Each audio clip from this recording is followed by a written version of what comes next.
Hi, this is Gore. I have with me here a year 2022 Toyota Yaris 1.5e edition. The Toyota Yaris comes with three different variants. That is the 1.5J, which is the basic model, and then E, which is this car down here, and then the top of the range will be the G edition. So let's have a look at this car and see what it is all about. This car comes with a key fob like this. So to unlock the car, there is a button down here, press this button, it unlocks. So it unlocks all the door at once. So all doors will be unlocked, including the tailgate also unlocked. Then to lock back the car, just press the button down here. The top button is actually to lock the car itself. Alright. Now with the key fob on you, you can actually unlock the car by pressing this button down here. So when you press it down here, the door unlocks.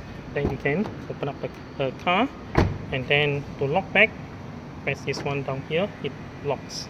With the key fob on me, I just have to put the hand underneath the Toyota badge, pull this button down here, and then all the doors will be unlocked immediately, and then the tailgate can be opened. Okay, so that's the system. That's the system down here like this. Okay, in this part we're going to see what happens if the battery in the key fob has gone weak. That means you press to unlock the car doesn't respond, then the battery actually has gone weak. So there's no you're receiving no response from the car. So what to do? So there is a emergency key in the key fob. So all you have to do is just push this lever down and then pull out the key. I need to do it with two hands, so I'm going to pause the video. So push this lever down and then pull out the key. Alright, I managed to get the key out. So use the key to unlock the car. So this is the emergency key. Insert into the key cylinder like that. Turn it towards the back of the car.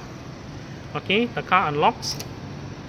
Open up, and then you can bypass the safety mechanism by just putting your foot on the brake and then press the ignition with the key fob. Okay, so put the foot on the brake and then press the start-stop button with the key fob. So this will start up the car. Alright, let's have a look at the engine compartment. The engine compartment can be opened by pulling this lever down here. The blue light underneath the car actually comes with this Toyota Yaris itself, factory fitted, and then together also the kick panel down here with lights like this. This car comes with a 2NR FE engine. So NR FE, this is normally found on Toyota cars. So on this engine is also outsourced to Perodua as 2NR VE. The VE actually stands for Perodua's version, but Toyota version is 2NR FE. 1.5 liter 4-cylinder 16 valve. Okay, so what I did just now was I put the hand above the Toyota badge and then feel for this lever. So pull up this lever from here, and then the hood is being released.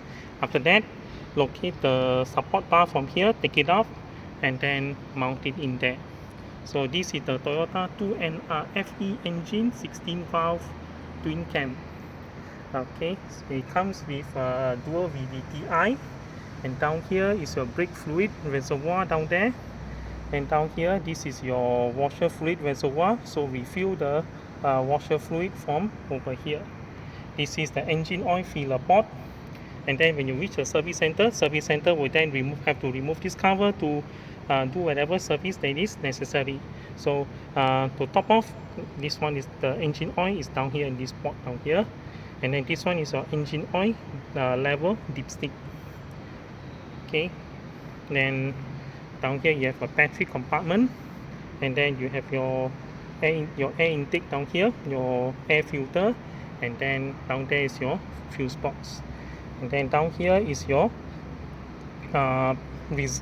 radiator reserve tank. Your radiator main tank is down here. So this is the one that you shouldn't open when the engine is warm. And then to access the compartment below here, such as the radiator and so on, the service center will have to remove all the catches and then remove off the engine cover. This car being the 1.5e edition, so it comes with LED reflector headlamp on the inside. So this piece, this one down here, it acts as the main head beam. This one down here is the high beam. This one is the front turn signal, and then down there is the fog lamp. Okay, and then this car comes with the side turn signal, which is embedded into the side mirror like this. Okay, they also get LED strip at the back. We can't quite see because it's daytime, so the light is actually light up from here. And then this is the turn signal, this is the reverse lamp, and then this car do come with a rear fog lamp down here. This car comes with a 195 50 series R16 tires for 16-inch rim. This car comes on the front view. This car comes with a ventilated disc brakes, as you can see from the gap in between the brake calipers, the brake plates. So those are the ventilated disc brake. And then on the rear, it comes with the same set of tires. So 16-inch rim, 195 50 series R16, and then it comes with a drum brake. And then for the spare tire, the spare wheel gets the same set of tires and rim size.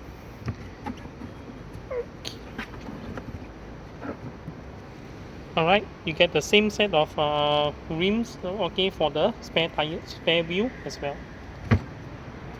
On the door trim, you get the door open and close lever, you get the door lock and unlock button. On the driver door itself, you have the control for the side mirror. So this part here controls the side mirror, and then this one controls the door lock, and then these 5 buttons down here controls the electric windows itself, the power window. So this button is left in this position. That means you can actually, the mirror folds out, and then press it the other way around, the mirror folds in. So mirror fold in is in this position, so it shows by this icon down here, and then pushing this way, the mirror folds out. And then to adjust the side mirror position, you can turn it to this way to select the left, or you can turn it this way to select the right. So then you can adjust the mirror up, down, left, right, and then left this way. Okay, so up, down, right, and then left that way. Similarly, you can select the left mirror, and then left mirror can be adjusted to the left, right, up, and then down. Okay, then leave the knob, the button in the middle position like that, and then it locks the position. So the mirror can no longer be adjusted until you select either the left or the right mirror. Then this one locks and unlocks all the door. So presses here, locks the door. The door is already locked, so it locks, and then press this way, it unlocks. So when it unlocks all the door, and then when you lock, it locks all the door like that. Okay, pulling the lever opens the door regardless of the lock position. Okay, so the driver door unlocks, and the passenger door remains locked. If you pull on the passenger door, it has no effect at all. Okay, you can lock it back by pressing this way to lock it back. And then this one controls the power window. So lock like this kind, push it down to lock. That means only the driver is able to operate the mirror, the window, and then the passenger cannot adjust at all. Even you come down here, try to push it, it doesn't work. So that's the lock. Then to release, push it this way, and then all the windows will be able to, you'll be able to control all the windows like this. Okay, the window on the driver door goes down on the one touch operation. So I'm trying to get everything in the camera. So okay, it opens on the one touch feature, and then when it comes up, it also on the one touch feature itself. Then on the passenger, however, you need to hold down the switch to open, and then pull up the switch to close. Similarly, on the driver, on the passenger door itself, you need to hold it down to continue open, and then pull it up to continue to close. Okay, so that's about the controls on the door panel itself. Alright, So this is the car itself. So in line with the push start button, inside with the with the keyless entry. So there's a engine start stop button down here. To start up the car properly, press the button 2 times. This is how I do it personally for cars like this. Once you press the button 2 times, all the engine checks all start up. Then you can put the foot on the brake and then start up the car by pushing the button the 3rd time. Alright, the engine starts up. This is the Toyota's intrusion monitoring light down here. So anything happens to the car, like let's say you lock the car but somebody was inside, or there's maybe your pet left inside the car and then the pet start moving around, the intrusion detection system will detect and then they will alert you by lighting up this light down here. This one down here adjusts and brings up and lower the headlight. So that means the headlight must be on, and then use this button here to adjust. We will drive it later to the close up to a wall, and then we try this button. This one down here turns on and turns off the front parking sensor. This one turns on and turns off the traction control. So as you see up here, traction control is on. So press this button, hold it down, and then you see TRC off. That's called traction control turn off. So VSC has been turned off. VSC actually stands for vehicle stability control. That's how Malaysian calls it. But then I call it by traction control because in other places it's called traction control. So they also show you traction control off, and then the warning is still there. So you can if you want to turn it back on, just press one button, press it up lightly. It will what they call it, turn it off. This one down here turns on and turns off the lane keeping feature. So press it 1 time, and then when the green light comes out here, that means traction control is on. But lane departure alert is unavailable for speed below 50 kilometers an hour. So your car has to be above 50 kilometers an hour for the lane keeping feature to be on. Okay, so press it again. So press it again, the green LED disappears. So that means lane keeping feature has been switched off. Okay, let's turn it back on. And then this one turns on and turns off the collision detection system. So press and hold down. Okay, press and hold down. Pre-collision system has been turned off. And then it also shows the icon down here.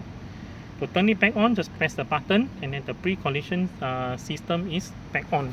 The pre-collision system is actually controlled by the 2 cameras that is located down here. So that's the camera for the pre-collision detection. So there's one down there, and that camera also will show you later in the player. You can see that in the player. This one down here controls the transmission mode. Your transmission control mode, that is press 1 for eco mode. So eco mode shows up like that. So eco mode is on, and then press this one engages the sport mode. So sport mode is there, so you get a better pickup, a faster pickup. Okay, but it cuts back on fuel consumption. So you lose a little bit on fuel consumption because of the extra pickup. There is a third mode, which is normal mode. So normal mode can be achieved by switching off whatever mode that is down there. So this is sport mode. So sport mode, pressing the button again. Now you see sport mode and eco mode is no longer displayed on the multi-info display.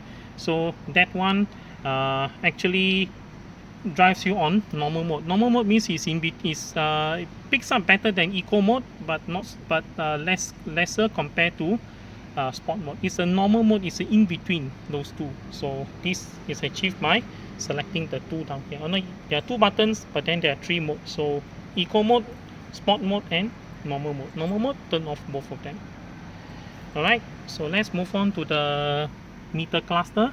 For the E edition, you get this meter cluster down here. So what they call it, analog meter for tachometer and speedometer. Okay, the multi-info display is in the middle down here. The multi-info display can be controlled by these settings down here. So this is a selector menu, and then this is the menu, and then these are the navigation within the menu down here. Okay, this one actually returns back to the returns a screen to the home screen itself, and then this one down here controls your trip meter. So you have got, so I've got trip A, I've got trip B, and then returns back to odometer. This car has clocked 395 kilometers, and then the petrol in the tank actually is half tank. Okay, to access the multi-info display, what you have to do is just press this button down here. It opens up the multi-info display. Otherwise, just press this one to return, and then press this one for you to select, and then you can actually navigate by these buttons down here. So this one actually navigates the from left to right. So you can see this info, I for info, and then navigate again. This is eco mode because I'm driving on eco mode. And then after that, this one shows you the chart where the eco mode is. Let me handle the tailgate because they keep telling me that the tailgate is open. Okay, the multi-info display is intelligent enough to tell me whichever door that is open. So you can see front left passenger door open. So if the door is closed, then the light goes off. No, not tight. Alright, it's closed, finally closed tight. So now you can show the clock and at the outside temperature. The car is in parking gear at the moment. So if I switch it to drive, it will show drive. Okay, now this button down here controls the multi-info display. So you can select by using the left and right button down here. So information, drive mode, eco mode. So this is driving mode in eco. And then this one down here actually shows you the lane departure alert. So lane departure alert is not working at the moment because the car is not moving. So once it's moving, then only you're able to activate. And then just to let you know that if you look at the lines at the side of the lines down here at the side, it shows black. Black means the car is unable to detect the lane. Maybe because there's no marking on the road. It's just that the concrete with no white color, no distinctive white paint, so it shows this color down there. And the last one will be the settings itself.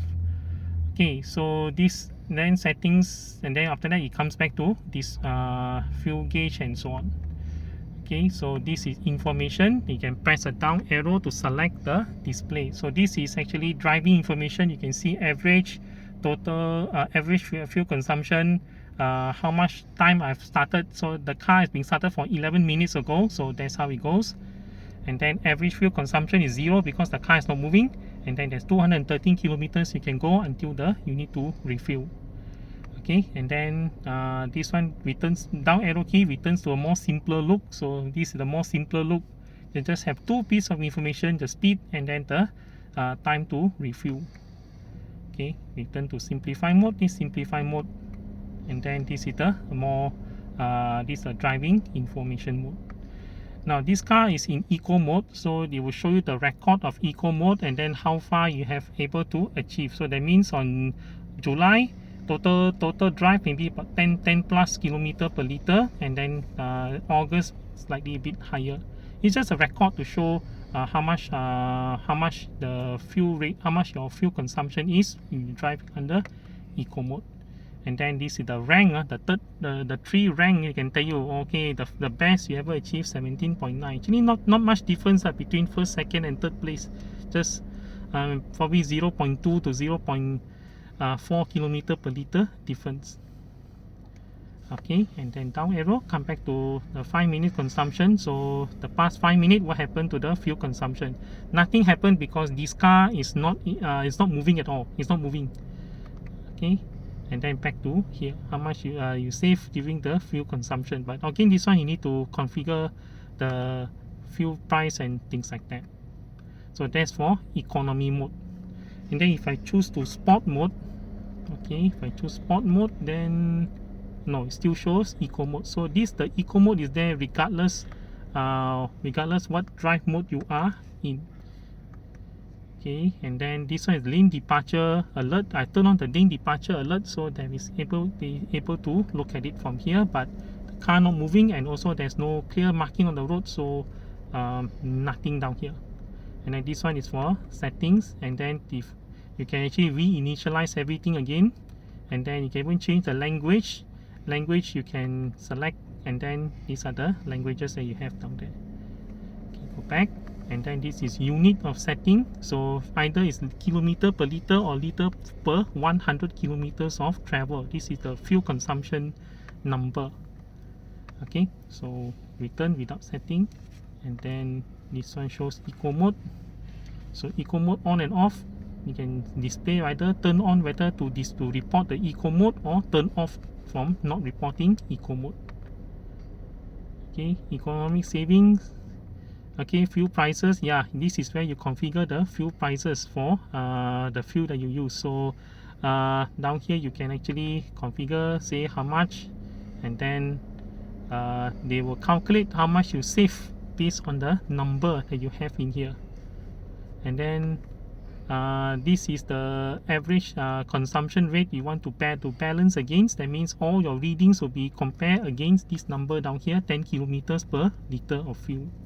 So that means whether good or whether how much you save per kilometer is based on the number down here, and the set comparison 10 kilometer per liter. That means how far you travel, okay, how far you travel, how much fuel you fill in, and then it's based against the setting down here. Okay, return back, and then adjust the brightness. So this one adjust the brightness of the meter. You can use the left and right button to select.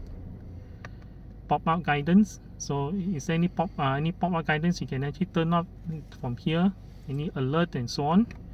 And then this the date setting of the car. Okay, and then trip information summary display, you can turn on and turn off from these settings. And then the last one is to reinitialize the setting. That means it's like doing a factory reset on the multi-info display. Okay, on the meter itself, there are two dials. So one dial adjusts the clock itself. So pressing the right button adjust the clock in minute, in hour. So you can see that the clock has already changed the time already. So now is I think 11. Okay, now it's 11 o'clock, 11:03, and then the left button actually adjusts the minute field. So press it down, it will just turn. And then if you want to reset the clock back to the nearest hour, so you press both of it at the same time. When you press both, this clock will then switch to 11 o'clock. Then it's up to you to adjust the minute. So this is for you to synchronize the clock with the time itself. Okay, so these are the two buttons down here. So these two actually adjust the hour and the minute. It's a bit dark for you to see the marking is H down here for hour, and then M down here for minute.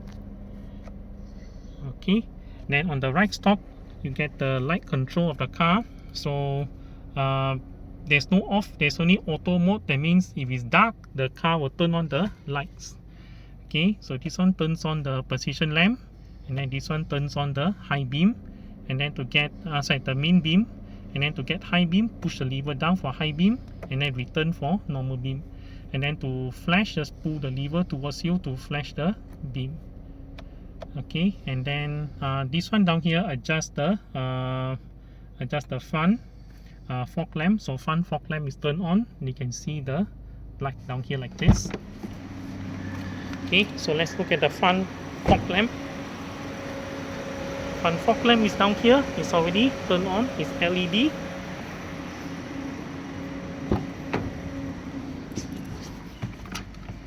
Then to turn on the rear fog lamp, just push it up and then release it. So push it up and release, you can see that now there's another one more LED on the dashboard. So that one indicates the rear fog lamp. So let's go and look at the rear fog lamp. Okay, that's the rear fog lamp for the left, and then for the right hand side, and then this is for the left hand side. So that's the rear fog lamp. Okay, now turn on the left signal. So the car actually activates the camera. So there's a 360 camera for the car itself, and then there is a camera for the left hand side itself, the what they call it, the high mounted camera itself for turn left. So this one gives you a better view of the car from that angle itself.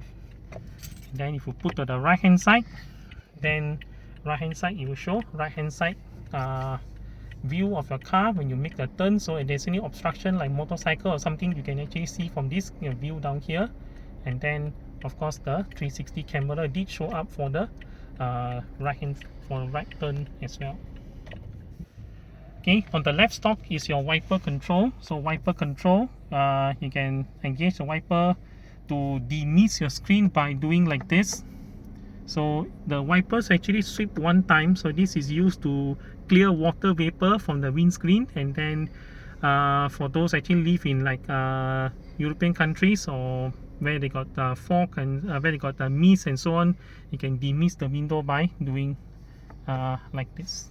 Okay, this is intermittent is like this. So the wiper cleans, sweeps on intermittent.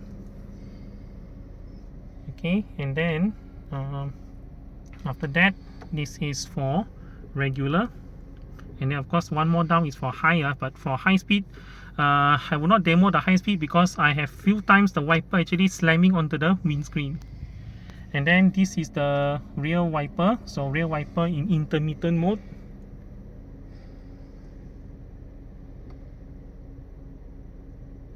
Very long time.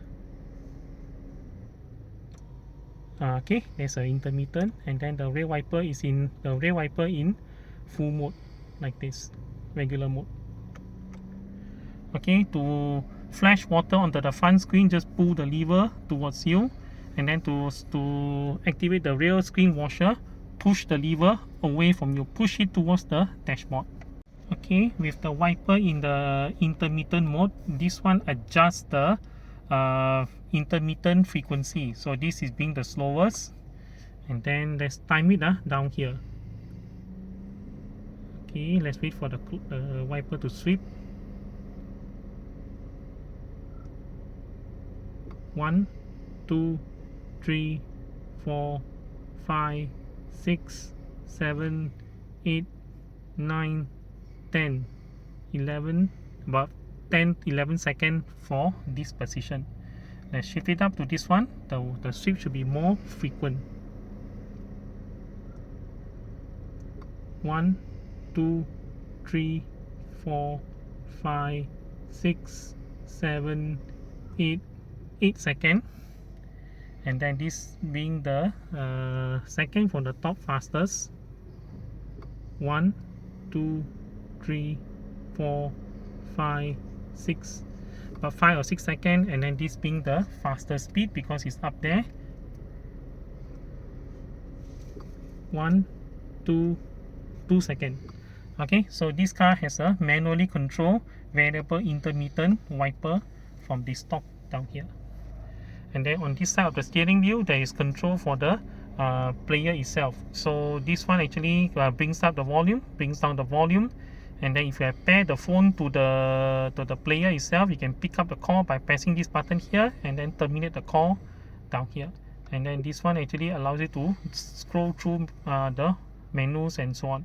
We'll come to that later. And then this one is actually the mode of the player itself. You can switch to FM, FM3, AM1, and so on. So this is radio control on this side itself. Alright, down there, this lever actually adjusts the tilt of the steering wheel itself. So support the steering wheel with a leg or the other arm, and then push it down to adjust the to release the steering wheel so that you can adjust the tilt for the steering. So it just travel about this much for the car itself. So adjust the steering to your height that you like, and then after that, when you're ready, just lock it back in place by pushing this one all the way up. Okay, so once it's secure in that position, the steering already secured. Okay, on the center console, you get your main blowers, 2 main blower down there, 1 more down here, and 1 more on this side. Okay, so this one is actually control for the mode of your aircon. So air condition mode, you have only 2 modes. This is main blower, this is floor and main. So that means this is for main blower only. This is both main and floor, and then this is main and floor down here like this. So it should only stop in 2 positions, that is this one and this one. Okay, this one controls your fan speed off, on off, and then you can hear the aircon on the microphone itself. Okay, there's a fan speed, and then down here is your temperature control. So the more to this side, the cooler it becomes, and then the more to that side, it actually the less cool it becomes. And then when you're down here, it actually turns off the air condition. You can still operate the blower with the air condition off, and then when you turn it on, you can hear the aircon compressor coming online. Okay, aircon compressor already come online. You can hear from the sound in the phone itself. Okay, then down here you have your recirculation. This is for recirculation air, and then if you release it, that means you're taking in fresh air from the outside. So if you drive in the city, always leave it like this, so you get recirculation air. And then if you drive on the expressway after long hours, you may want to turn it off to get fresh air from the outside to replenish the oxygen level in the car itself. Okay, and then this one is actually your hazard light. Hazard light lights up, and then this one down here turns on and turns off the rear demister. Okay, and then this one here are actually rear passenger alert for seat belt. If they are passenger at the back and then if they don't buckle up, the lights can light up from there. And a little bit down, you have your storage space, so 2 cup holder down there, and then this is your electric shift, your gear, your transmission shifter. So this is parking, and then this is reverse. So when you reverse, this car actually comes with a reverse camera. Okay, there's your reverse camera coming online, and then as you reverse, you just keep watch of where the red line is. So if the obstruction hit the red line, you have to stop. If you don't stop, then you risk crashing into the rear obstruction itself. Turning the signal, turning the steering wheel does not adjust the movement of the camera. That one just tell you where the car is going to be and so on. Okay, so this blue light is the zone itself. So any obstruction from here still okay. This one is here a little bit warning to you, and then okay, and then if you move further back, the obstruction reach the red line, you really have to stop. You don't stop, you risk hitting into things. Okay, I think there's a rear traffic passing, so the lorry just passed, so the car just now alert me that there is a passing traffic. Okay, because I'm on reverse, the lorry just now passed by, so the what they call it, the rear vehicle passing alert actually alerted me that there's an vehicle coming in from the back itself. It's neutral gear, and then you have your automatic drive from here, and then if you shift to this side, this is what they call manual shifting. So push the gear forward. The car is not allowing me to do so because the car is not moving. So once the car moves, then only allow me to switching the gear. Okay, so this is what I call manual shifting. So push forward to shift up, and then this one to downshift. Okay, the car not moving, so can't do that. Alright, so that's the transmission itself. Okay, there's your handbrake lever down here, and then there's a little storage for your mobile phone, and then down here is a 12-volt power outlet. Then you have your storage inside the armrest like this, and then on the passenger side you have the door open and close, door lock, and then you have your power window control, the door holder to close the door, bottle holder, pocket, and then also the speaker in there.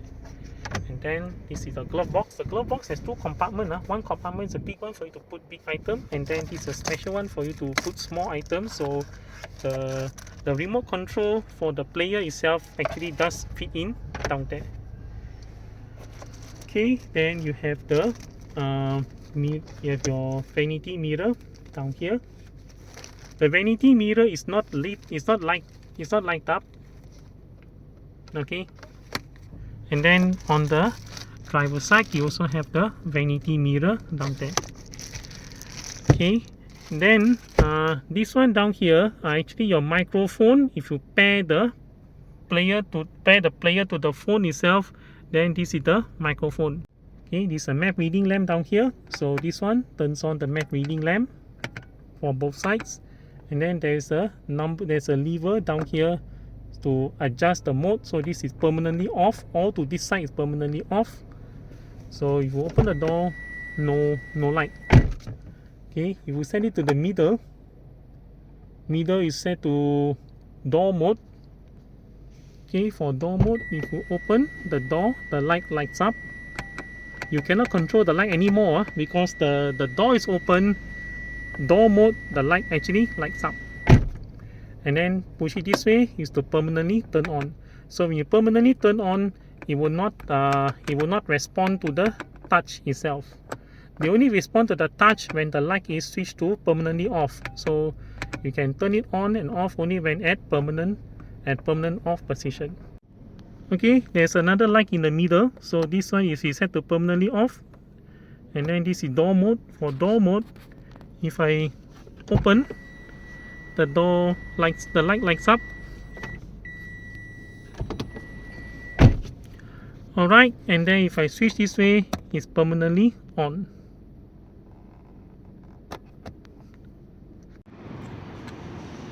Okay, on the back door itself, you have the door open and close latch, and then you have a door lock and a lock button. And then this one down here is a power window control, the door holder to hold the door open and close. You have your door pocket in there, and then together with the bottle holder. And then this car comes with a rear speaker on the door itself. Then this car comes with aftermarket trapdoor mat. So this is actually trapdoor eco, if you see from the design down there. So let's get in. Alright, I've set the driver's seat to my position. Okay, I have space between the seat and between my knees and the front seat. So if I look from the side, it will look something like this, quite a distance to the seat itself. Okay, there's a door pocket down here. Then there are assist grip for all the passenger, including the driver. Driver also have the assist grip for the front passenger. And then this one down here, and this one. Okay, the head restraint can be adjusted by pushing this lever, and then after that just adjust the height to the desired height itself. Okay, then push it in and then adjust. But be careful, you may accidentally detach the head restraint like this. And then to push it back in, just push in the button and then lower down it like that. Okay, similarly on the other side, you get the same set of controls for the door itself. Okay, the lock, the handle to open and close the door. Then you have the power window switch, and then you have the door holder and then down the door pocket, bottle holder, and also you get the speaker down there. And down here, you have got two USB charger for this car itself. So they are rated 2.1 amp, two USB port for charging purposes. Okay, there are seat pockets for the left and also the right hand side seat itself. The back seat of this car is split foldable. So when you want to fold down the seat, make sure the head restraint has been fully retracted. And then that is a middle head restraint for the middle passenger. Make sure it's also fully retracted. And so does the one on that side. Okay, then locate the lever down here. Okay, then push it down. And then after that you can lower down your seat like this. So there's a strap down here to make sure that the seat belt doesn't go out of position. This is to prevent the seat belt from getting trapped between the pin and the opening down there. So then just lower it down, and then this is the 40% fold down itself.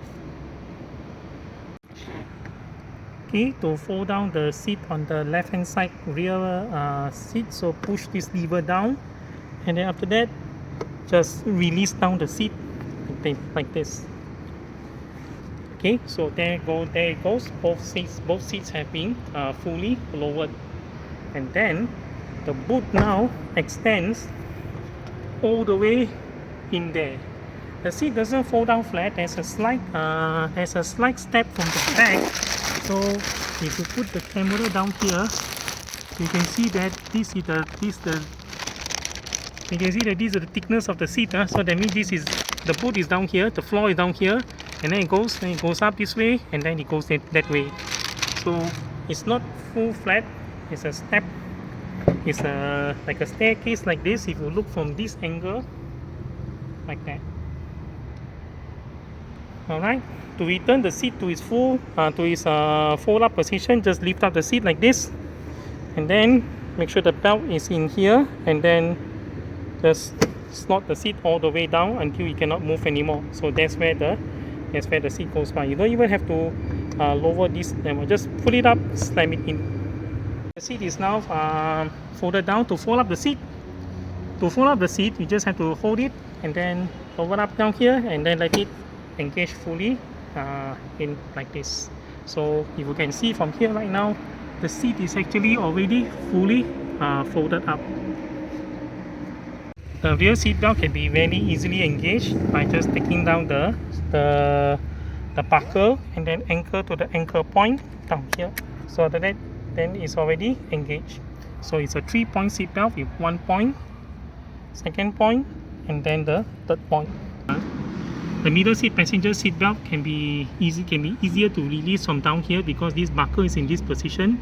So all I have to do is just twist it this way to release it, and after that we can anchor the seat belt from there. There are 2 buckle actually. There's one big one like this, and then there's a smaller one that looks something like this. Okay, to engage the seat belt, just put it down this way, and then look for the anchor point. There's one anchor point without the red button, so this is the one. So this one goes into there. So just align and then push it in. If it doesn't go in, then it's this way. You only go in one direction, so if it doesn't go one way, it goes the other way around. Then pull this one up, and then look for the one that says center. So this one it says center, so this is the anchor point for the center belt. So just buckle it this way, and then you will see that the seat belt has been anchored 1 point, 2 point, and then 3 point. Okay, now to release this one is easy. Just press the red button like a normal seat belt, then it has been released. Then after that, the next one is a bit more tricky. So note that there is a red there's a red marking down here. So all you have to do is just insert this into the slot with the red marker like that. It's a bit difficult to do with one hand, so just insert it and then push it in. Okay, once you push in, then this piece will be released. Then let it retract all the way up there. Alright, to return this buckle to its anchor point, there's an anchor point in there to stow the seat belt. So make sure the opening is pointing upward like that. Insert it into the hole and then push it in all the way to lock. Okay, the tailgate of this car can be opened by putting a hand underneath the Toyota badge and then press a button underneath the Toyota badge. The button is actually this one down here. So this one down here, so you press it and then you can hear the boot mechanism releasing. Okay, this is the parcel shelf. The parcel shelf by default from the factory actually with the strap mounted, and then it opens. When you open the tailgate, the parcel shelf goes up. The parcel shelf can be released by doing like this. So when you do like this, the parcel shelf doesn't lift up. Some people leave it like this because when they open the trunk, they want to put some things temporarily down here, and then before they transfer to the boot itself. The parcel shelf can be lifted up easily by just make sure that the straps have been disconnected from the mount, and then just put your hand underneath here and lift it up, both sides.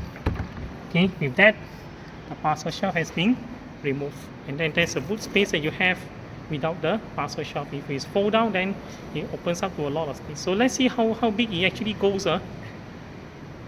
Alright, I have removed the parcel shelf. I also have lowered down the boot space. I lowered down the seat to extend the boot space. So this is how big it can go. Look at the size of the trapor mat. The trapor mat is actually the length of the carpet mat for the front passenger. So you see that there's still that much of space in the back and then in the front.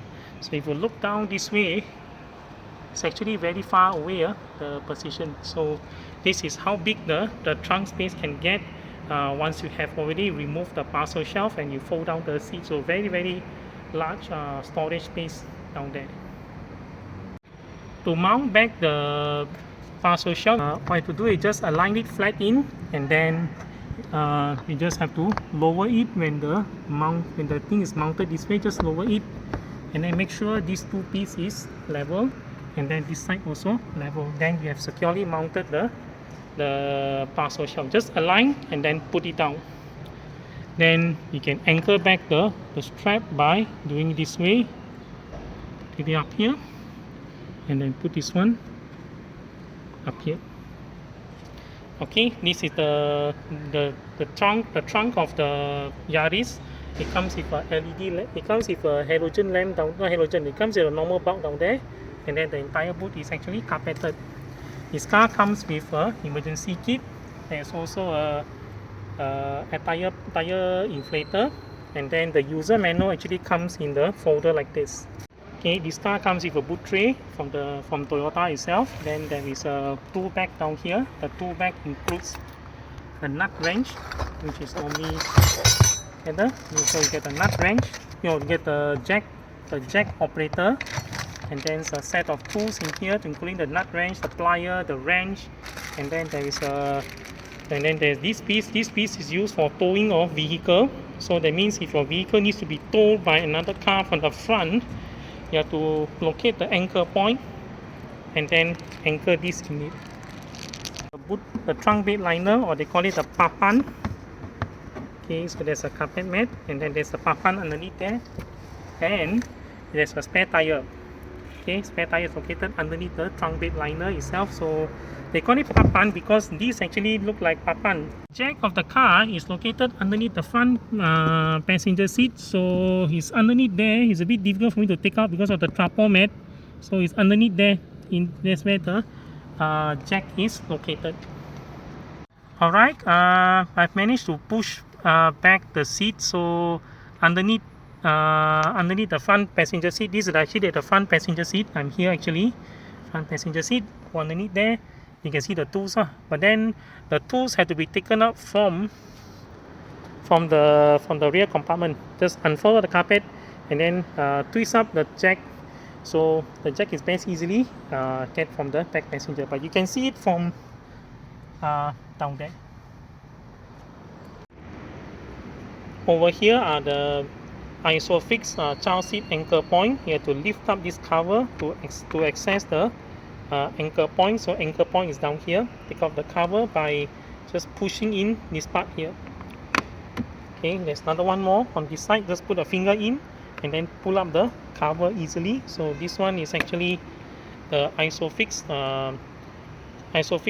child seat anchor point down here on two sides of it.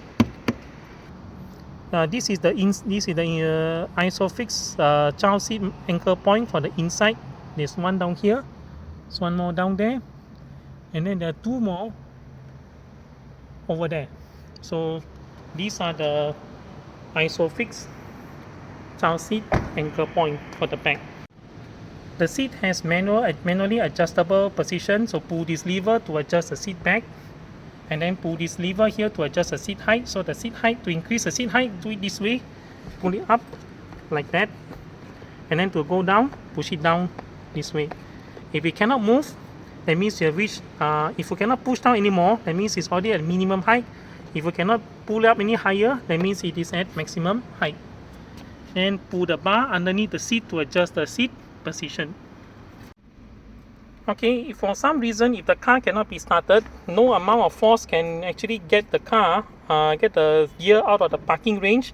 So the button to release the gear from parking position is covered underneath here. So all you need to do is get a flat bed screwdriver, push it in, push into the opening, and then push it towards the driver's side to release the cover. Then the emergency release button is underneath there. So this emergency release button is used to release the stick from the parking gear to other gear. So in case where your car cannot move, and your car need to be pushed out of the way. So press the button and then get the gear out of parking mode. Okay, in this video we're going to see that the car will automatically lock the door after 20 kilometers an hour.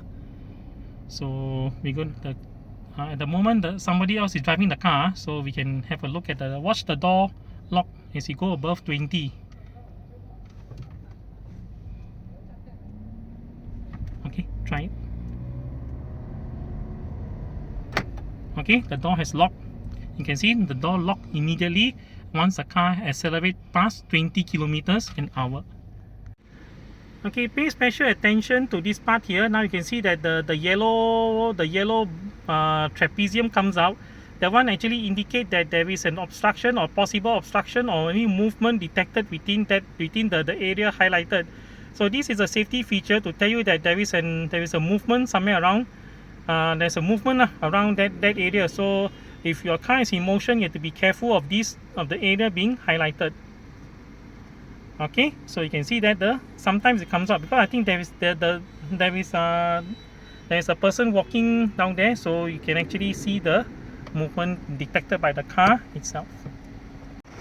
This car comes with a collision. It comes with a obstruction detection. If you can see the marking down here on the mirror, so it can tell the driver that there is an obstruction coming by beeping and also flashing the indication on the mirror itself. So one down here, one on the other side.